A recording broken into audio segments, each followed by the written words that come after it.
Hi, Anna. Hi, Ellie. Our paths haven't crossed yet face to face because I'm a fairly new member of the Charles Causley Trust, having been taken on to do marketing and marketing coordination during the first lockdown. Obviously, now we're in a second lockdown. Yes, challenging. Absolutely, absolutely. Obviously the trust knows an enormous amount about you, and obviously your kind of your fans and your followers will do too. But we actually thought it would be really nice for all of our members to perhaps know a little bit more about you and kind of get to know who you are and what goes on behind the scenes, really. Okay. So thank you for getting involved with our chat with videos that we're now hosting on our YouTube channel. Pleasure. Brilliant. So obviously, as you know, because you're obviously not only a very successful writer in your own self, but you're also a trustee of the Charles Causley Trust. The Charles Causley Festival, the digital festival this year, was a huge success. Though obviously the arts would prefer to be face to face, we've kind of used and embraced technology and used it to our advantage to provide opportunities like this where we can have a conversation and I can be sitting in my house, you can be sitting in your house. Yeah. But actually as they say, the show must go on. So absolutely. So I'm going to launch into some questions, some about you and some about Charles and some about the trust, if that's okay. Right. Yeah. Fantastic. Okay, so the first one, for those who don't already know you, tell us a little bit about yourself. So I was born in Polperro in Cornwall, a little fishing village. Lived in Cornwall most of my life, but went off on a world travel that ended up being 3 years away after finishing college. I trained as a teacher, and then kind of accidentally joined Knee High Theatre. Which is a bit of a long story, but firstly as a performer, actually in a theatre and education company, as part of the company, and I mean, this is skipping to another question, but we used to perform a lot of Charles Causley's poems and were friends with Charles Causley and met him on several occasions. So anyway, wow. From that I then had my daughter, and so I stopped touring with the company, but then I started to do these things called wild walks, which were walks with Knee High, walks in the landscape, and you met a character, and I started writing for the company to get myself out of being a wolf. I was supposed to be this wild wolf, and I was rubbish at it. I'd always been a secret writer, but I wrote myself a part so that I didn't have to play a wild wolf in the woods. Brilliant. And then I started to get asked by the artistic directors, Bill Mitchell and Emma Rice and Mike Shepherd, to do more writing for the company, and that's how I came into my writing career, even though I had written before. Was trying to avoid playing a wolf. And I invented myself this character called Beryl, who was lost in the woods. So yeah, that's how I gradually got asked to write more and more with the company, and then that led on to radio plays and all writing for all kinds of fantastic companies. So feel very, very blessed. So yes. Absolutely. Oh no, that sounds wonderful. And actually, I stumbled across an old BBC footage, or Radio 4. It was the walking one, on Radio 4. Oh yes, the rambles. The rambles. Yeah, I love listening to the rambles. I know. And I stumbled. That was a brilliant, which brings me on to how I got into be a trustee, so maybe we'll leave that question to later. But yeah. It's linked to the ramble, so I will when we come to that question, I'll tell you that. Fantastic. The trustee question, I'll tell you about how those two are linked. But brilliant. Yeah.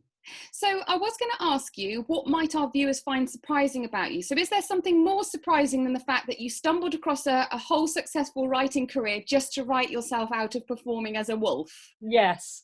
I I am a gig rower. Are you? So which people always find surprising because I'm completely unsporty and completely uncompetitive. But yeah, in fact, I'm the chair of the gig club at the moment where I live. But I just absolutely love gig rowing and often write about things I see at sea. And yeah, and I'm surprised myself. It's something I used to watch other people do and think, God, I'd love to be part of that world, because it's a very particular world, and also just being out on the sea and the rhythm and the fact that anybody of any age or shape or disability or mostly can row in a boat, and it's one of my great joys. Oh, fantastic. So, so before lockdown, actually, I think it was last winter, Boscastle were looking for additional gig rowers. yes. We had a trial day and I was so tempted. I am particularly kind of sporty, runny, all that kind of stuff. Oh God, you should do it. I was really tempted, but then, what you say, it's a very particular ilk, and I didn't know how cliquey it would be, or I didn't know. No, not at Boscastle, a really friendly club actually, because we've been to regattas there. Yeah. No, I mean some clubs are almost professional in their A teams, but we're not. We're like caring the community in our club. but it's just such a brilliant thing, sitting in a boat with 6 other people and rowing in time and being out on the ocean, really. Yeah, so absolutely. Well, if they do put out a shout again, then I'll be sure to kind of make inquiries.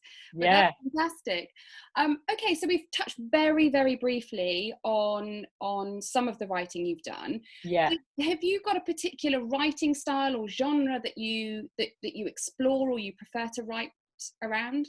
So for Knee High, I'm often writing in response to the show that we're doing. So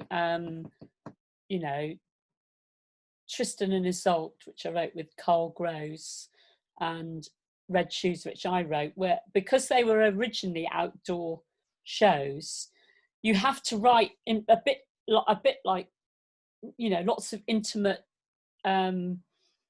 Harold Pinter dialogue doesn't work if you're outside with the sea behind you or peacocks in the garden. So it's very declamatory. I tend to write, so for Tristan and Isolde, I tended to write the emotional heart of the characters, and they wear them on their sleeves. So in kind of poetry, I suppose, for those shows, because that works for outside. Yes. Then I do write in a very short form, short stories. And I tend to take the truth and magical realism nice. which goes back to some of my the Rambles project I did. So I think the best stories are from truth, and then I tend to kind of magical realism them a bit, but they are all based on truth, mostly my writing. So which I think is I mean, that's some of the beauty about Charles's poetry, to be honest. It's the fact that it's not it's not to trip anyone up over fancy words. It's not it's all set in, like you say, reality. There's elements of truth in all of his poems and his poetry. Absolutely. And he kind of just weaves that magicalness around it. I was talking to so who was I? Oh, it was Kate Werren's father. So Kate Werren has done a book that's set around an incident that happened in Launceston Square, and she was part of the festival this year. And I've had several conversations and interviews with her and her father, and he mentions the poem, one of my favourite poems, which is Timothy Winters. Yes. And he talks about Timothy and how obviously the lad wasn't called Timothy, but he was in David Werren's class. So it's the fact that actually suddenly this what you think is a magical boy is a real one with a real name and a real, lived where he lived. So absolutely. And there are Timothy Winters everywhere. Yes. Yeah. Oh no, it's beautiful, absolutely beautiful. Okay, so I think you've kind of touched on this one as well. So what inspires you? The sea. I mean, this does go on to, so was it 10 years ago? So 10 years ago, it was Nehigh's 30th anniversary. And we raised some money to build these big asylum tents because we were fed up with performing outside in the rain and the mud and wanted to feel like outside but come in.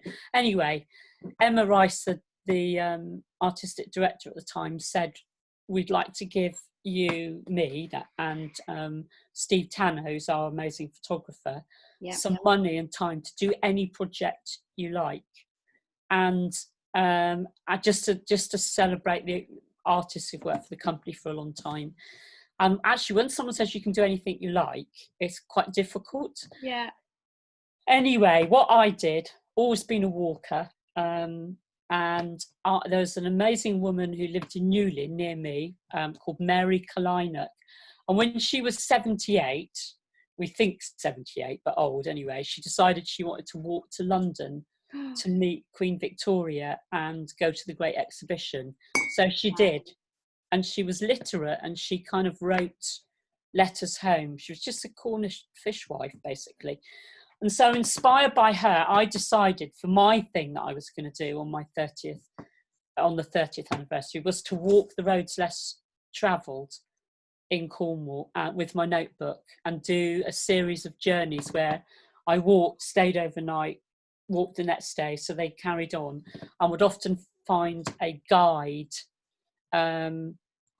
in wherever that was to walk with me, and sometimes people were invited with me, and so I did that with my notebook. And it's a bit, and people just tell you stuff when they're walking, and so I anyway it caught people's imagination, and I've kind of been doing it ever since, and it turned into a project for Nehi called The Rambles. So walking and meeting people really inspires me. So in all, I think I've got like 180 stories. I mean, some of them are 2 lines long, but they're all based on things that people have told me, because it's the ordinary extraordinary. So that continues to inspire me, and that kind of leads on. So that first year, I chose places that that had a meaning for me to start my walks. And I wanted to end in the Nehi Asylum, but I started in the Bodmin Asylum, which the old St. Lawrence's, where my dad had been a patient, but also ended up working. And so and one of the places was Charles Causley's house. Oh wow! Where I started, I started that walk because we in the company had done shows just of his poems, two shows actually. And I met him on several occasions and made him some figgy hobbing.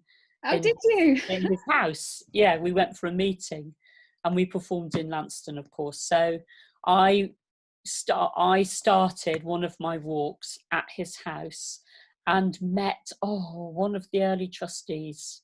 Would it have been Malcolm?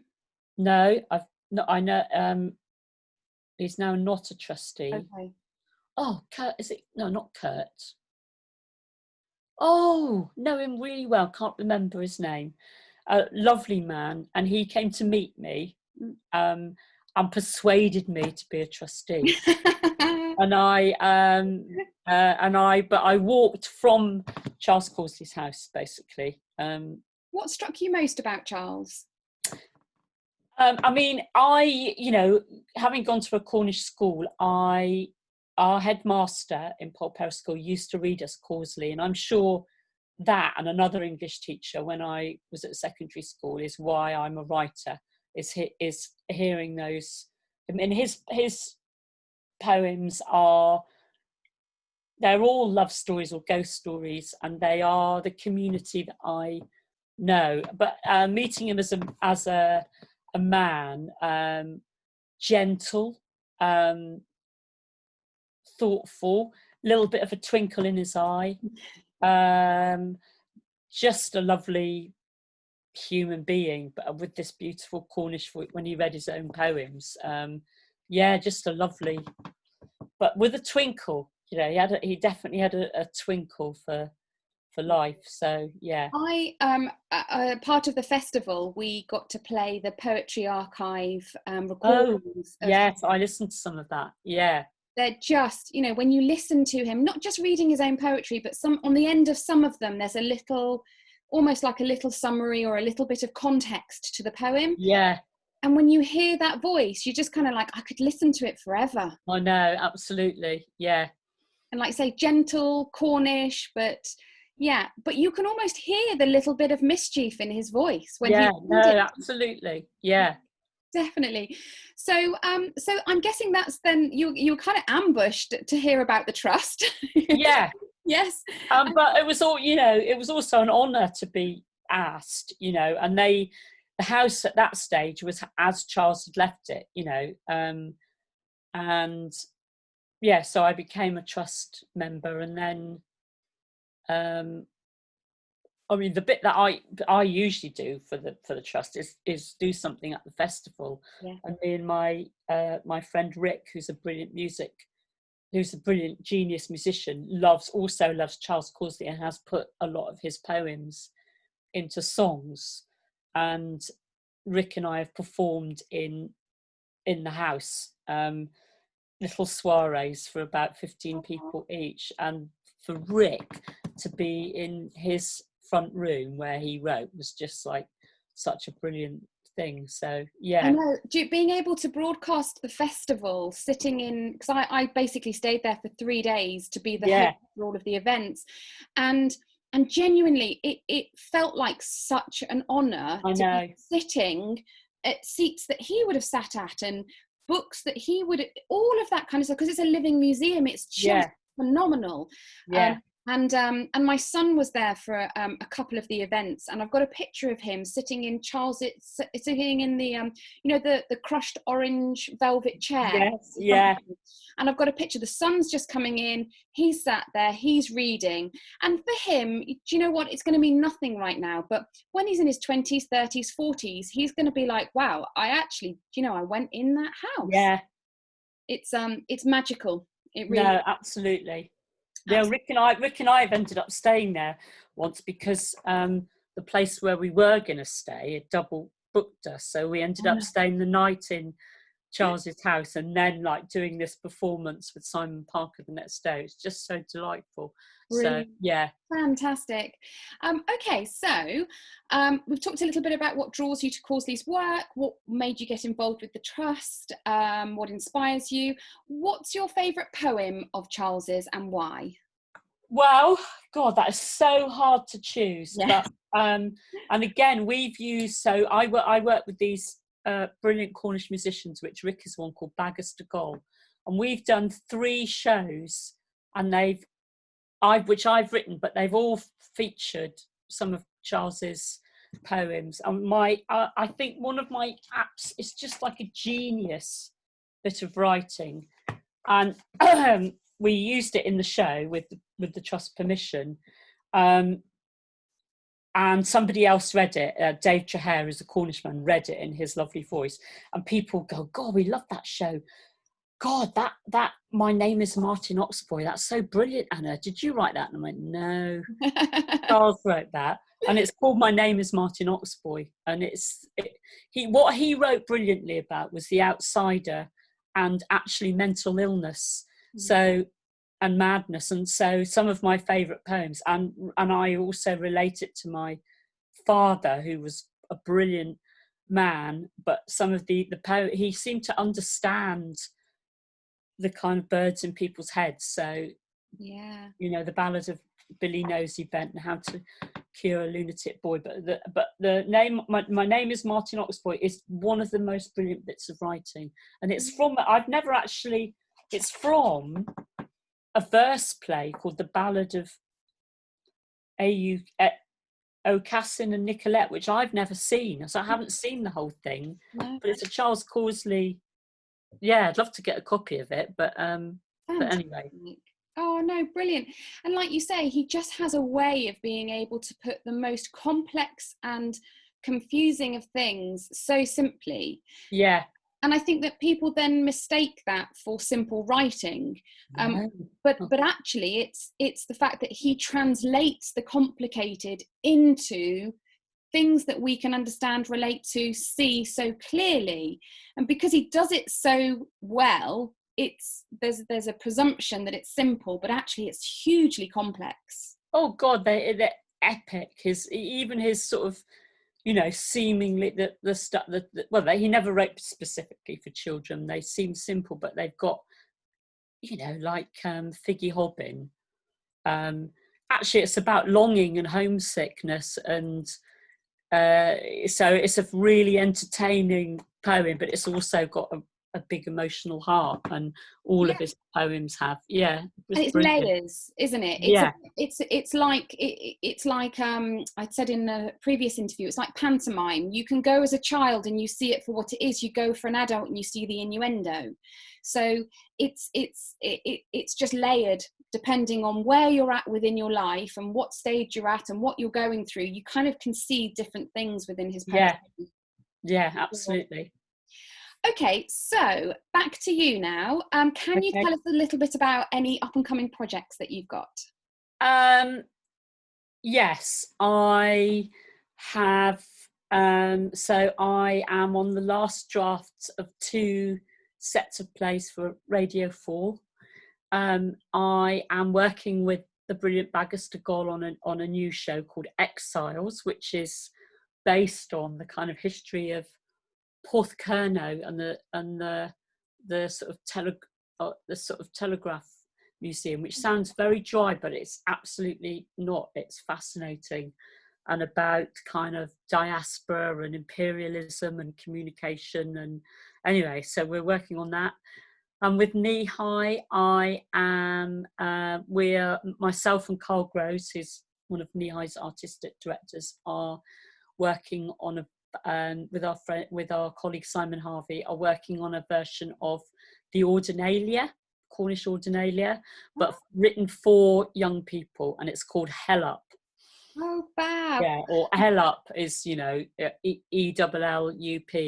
Yeah. And that would have happened this summer, but of course it hasn't. So we're hoping it's going to happen next summer in our Knee High Asylum tent somewhere in Cornwall. So yeah. Well, it's looking slightly more promising. I know that from other kind of other interactions that we've got, there are still there are plans for some larger shows across the county to continue, or are making plans for 2021.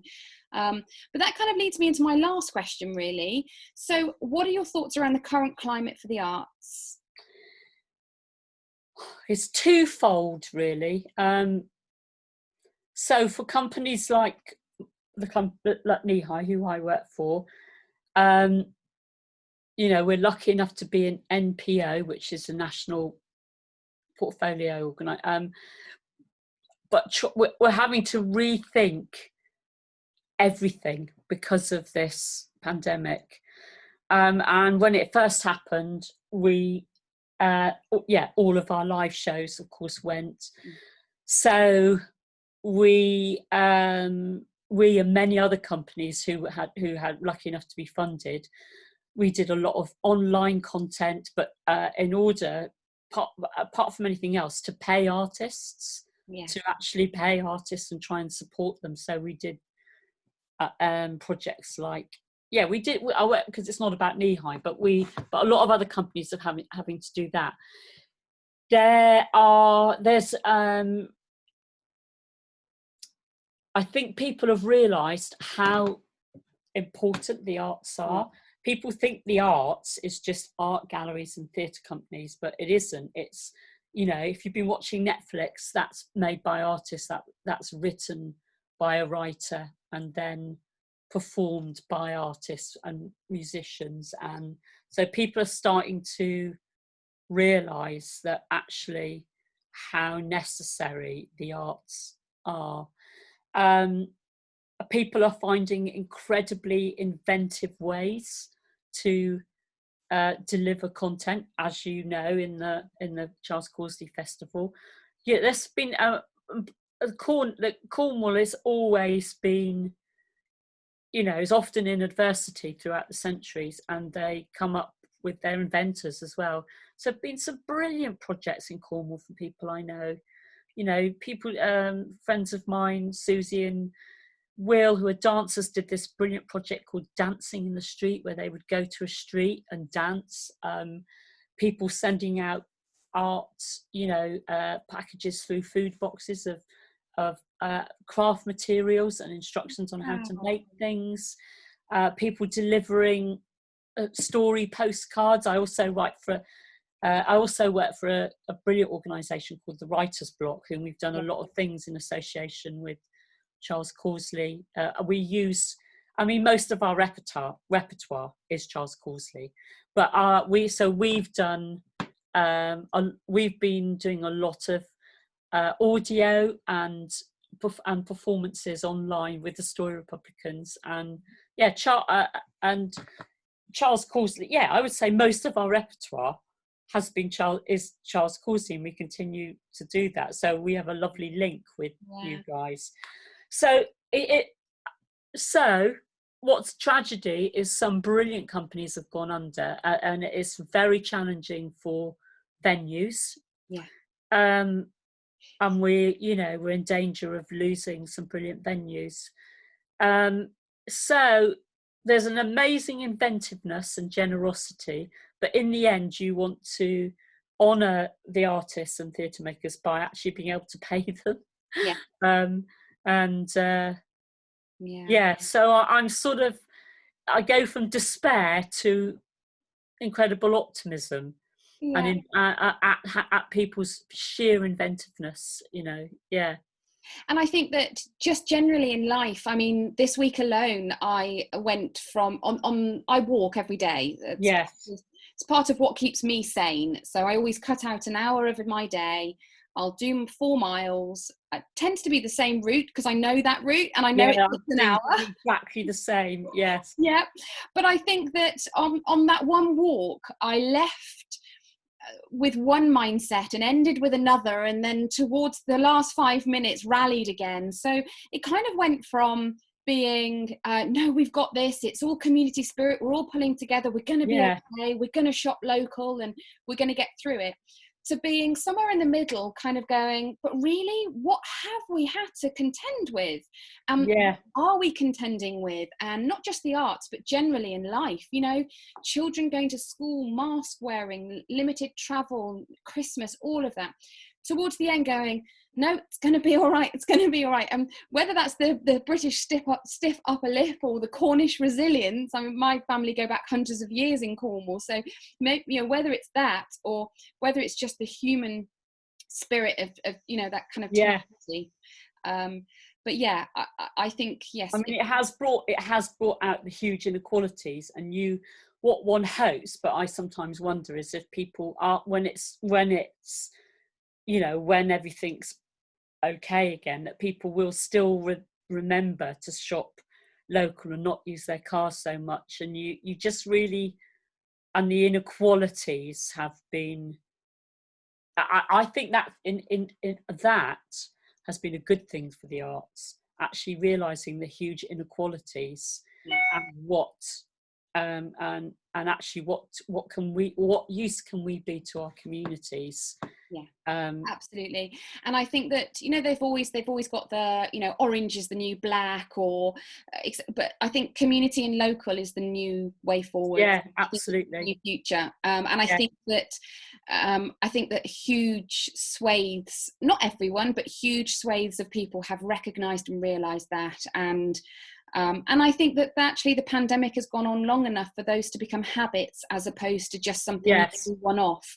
If we're forced to do it for long enough, and it sounds awful because you're talking about forced, but if we need to do it for long enough and it's for the right reasons, it will then become that positive habit of supporting your local community, because essentially that's what's kept us all sustained throughout. Absolutely. is our own communities. Where So do you live then, Ellie? I'm Launceston or Oh, okay. on the outskirts. And yeah, like I say, my family go back in Launceston years and years. So it's lovely. I went away for about 13 years for education and work, and then came back to raise my son. Yeah. I don't know. I think, there's something very special when you're Cornish. There's a real need and desire to come home. Yeah, absolutely. Yeah. So came home to raise, even though my son was born in Cambridgeshire, came back to kind of raise him as a Cornish lad. Yeah, good. Yeah, absolutely. And had always attended the Charles Causley Festival for probably 10 years before I actually came on board to do what I'm doing. So, and write poetry as well. So it's you're a writer as well. Yes, yeah. I'm a secret writer like you. Yeah, yeah. Or like you were, not yes, like you are. I know. We should get it out there. Yes. No, it's great. You've brought a real energy to the trust. It's as did Kate. Was it Kate? Brilliant. Yeah, brilliant. Yeah, absolutely. Yeah. And I feel that, now that we've got 4 officers now, and I just feel that we're just, we're set to fly. I think the digital festival was the start of exposure. So much work had been done behind the scenes well before I came on board, and obviously the marketing is the way to be able to then broadcast that out of all the great things we do. So now, rather than doing it and not telling anyone, we've got this opportunity to be able to broadcast. So well, thank you so much for your time, Anna Maria. It's been an absolute pleasure. It's been fun. I could sit here and talk for hours. It's lovely to it's lovely to actually meet you with your fantastic stripy jumper. Thank you very much. And obviously for all of our viewers, this is going to go onto our YouTube channel. There'll be a whole series of chats with and obviously we really hope everyone kind of enjoys them and provides us with some feedback. But maybe it's going to become an annual thing, and we'll have you back next year. Great. I can't wait. Patrick lives up the road from me, and sometimes we used to share a lift up to the festival, up to the trustee meetings when we both did go. And I bet his talk will be fast. Well, he's just a lovely talk. It's a lovely man to be in conversation with. So absolutely, and honestly, I could have talked for hours. I mean, I can talk for England anyway. Let's face it. But the listening, just to pose a question, and then to have to not then pose another question for 10 minutes because somebody is so engaging. I know. Well, I've got a lovely writing shed at the bottom of my garden, but I have got shed envy of. I know, isn't it amazing with this wood burner and everything? I know, so. Absolutely. Well, thank you so much. Yes, thank you, Zoe. And we will, we'll catch up again soon. Lovely. Brilliant. Have a lovely day. You too. Thank you. Bye-bye.